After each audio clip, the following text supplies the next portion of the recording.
بسم اللہ الرحمن الرحیم۔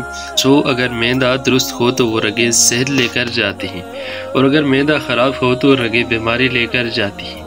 محتاط غذائیں کھانا۔ نبی کریم صلی اللہ علیہ وآلہ وسلم نے ارشاد فرمایا، ایک موقع پر حضرت علی رضی اللہ تعالیٰ عنہ سے فرمایا، یہ کھجور مت کھاؤ، تم کو نکاحت ہے۔ پھر میں نے چقندر اور جو تیار کیا۔ آپ صلی اللہ علیہ وآلہ وسلم نے فرمایا، اے علی، اس میں سے لو، یہ تمہارا موافق ہے۔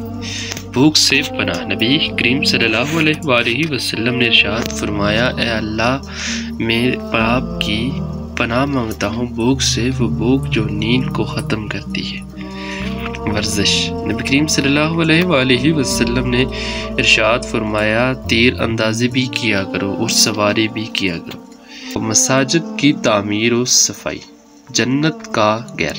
نبی کریم صلی اللہ علیہ وآلہ وسلم نے ارشاد فرمایا، جو شخص کوئی مسجد بنائے جس سے مقصود اللہ تعالیٰ کا خوش کرنا ہو اور کوئی بری غرض نہ ہو، اللہ تعالیٰ اس کے لیے اس کی مثال اس کا گھر جنت میں بنا دے گا۔ جنت کا گھر مسجد سے بڑا ہوگا۔ نبی کریم صلی اللہ علیہ وآلہ وسلم نے ارشاد فرمایا، جو شخص اللہ تعالیٰ کے لیے مسجد بنا دے گا، اللہ تعالیٰ اس کے لیے جنت میں ایک گھر بنا دے گا۔ یہ بہت لمبا چوڑا ہوگا۔